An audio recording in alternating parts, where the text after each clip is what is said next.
Why your cat doesn't actually love you. At least that's what scientists said for years. They called cats asocial, said they were just using you for food, said they were basically tiny furry sociopaths who tolerated your existence. And then they actually studied it, like properly, and they found out they were completely wrong. So today we're going to talk about why your cat follows you to the bathroom, why they headbutt you at 3 a.m., why they bring you dead animals like it's a gift, and what all of that actually means. Because it turns out your cat is doing something way weirder and more interesting than just looking for a warm spot to sleep. Here's the thing nobody tells you when you get a cat. Cats were not supposed to be social animals. In the wild, cats are mostly solo hunters. They don't live in packs like wolves. They don't have a group they depend on to survive. A wild cat is basically a tiny solo operator. Hunt alone, eat alone, sleep alone, repeat. So the fact that your cat chooses to hang out near you, sleep on you, look at you, talk to you, that is actually bizarre from an evolutionary standpoint. That's not something cats should do. And yet, here your cat is, sitting on your laptop while you're trying to work. The question scientists started asking was, okay, so why is this happening? And the answers are genuinely kind of wild. Let's start with one of the most obvious things cats do, following you around the house. Your cat follows you to the kitchen, follows you to the bedroom, follows you to the bathroom, which, by the way, cats seem to think is extremely important to supervise. You can't be trusted in there alone, apparently. For a long time, people assumed this was just about food. Cat is hungry, cat follows the food person. Simple. And yeah, sometimes that's true. But researchers found that even cats who had just eaten, who were completely full, still followed their owners around. So it's not always food. What they found instead is that cats have something called secure attachment to their owners. This is the same concept that psychologists use to describe the bond between babies and their parents. Cats actually treat you like a safe base, something they check back in with, something that makes them feel secure in a new or scary environment. They did this experiment where they brought cats into an unfamiliar room. Some cats were there with their owner, some were there alone, some were there with a stranger. And the cats with their owner explored the room way more, were way calmer, and checked back with their owner regularly, just like a toddler checks back with their parent at a playground. The cats without their owner? Stressed, frozen in place, waiting for something terrible to happen. So when your cat follows you around, part of what's happening is that you are their safe zone. You are the thing that makes the world feel okay. Which is honestly really sweet if you think about it, but also a tiny bit stressful that a small animal's entire emotional security depends on you being in the room.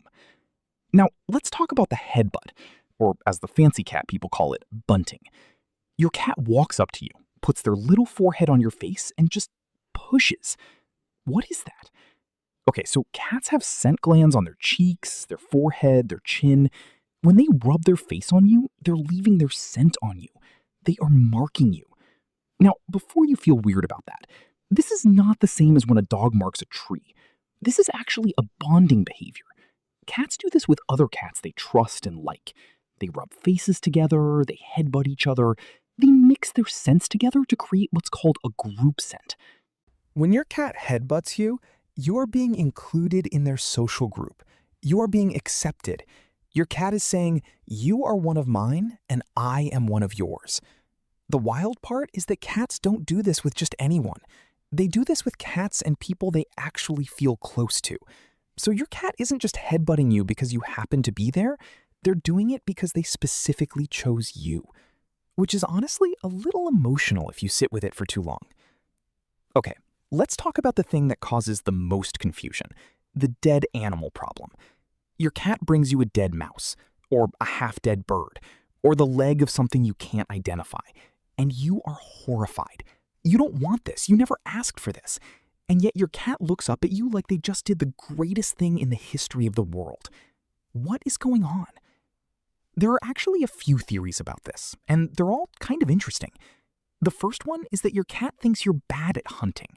I know that sounds insulting, but hear me out. In cat social dynamics, more experienced cats will sometimes bring prey to younger cats, or cats they're close to, kind of like teaching or sharing. Your cat might genuinely believe they are helping you by bringing you food because they have never once seen you catch anything. The second theory is that your cat is just proud and wants to show you. Cats are very, look at what I did about their hunting. They want to display their success, and the person they want to show is you because you're the one they care about. The third theory, and this one is maybe the most interesting, is that some cats bring prey to their owner as a form of social bonding.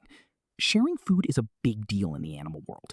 It's what you do with the animals you trust and want to keep around. So, whether your cat thinks you're helpless, whether they're showing off, or whether they're trying to share dinner with you, all of those explanations lead to the same place. Your cat is doing this because of you specifically, because you matter to them. Which doesn't make it any less disgusting, but it does give you something to think about while you're cleaning it up. Here's one more thing, and this one's my favorite: the slow blink. You've probably noticed that sometimes your cat will look at you and then slowly close and open their eyes. Very slow, very deliberate. And if you do it back, they often do it again. This is called the cat slow blink, and researchers actually tested what this means. They did a study where owners slow blinked at their cats, and they also had strangers slow blink at cats. And what they found was that cats were more likely to slow blink back at people who slow blinked at them.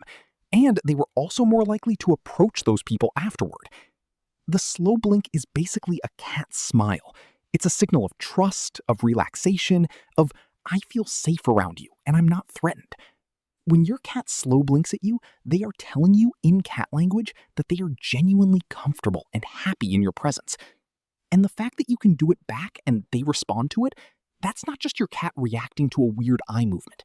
That's actual communication happening between two different species.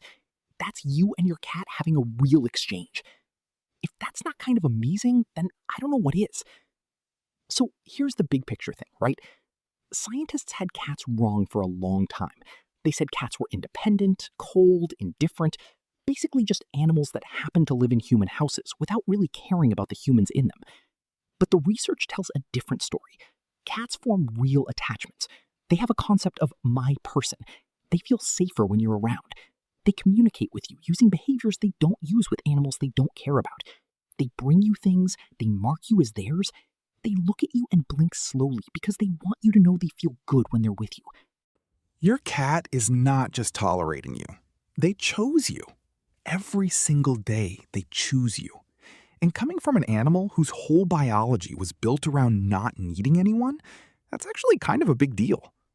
If your cat just walked in the room while you were watching this, maybe try a slow blink and see what happens. Subscribe so you don't miss the next one.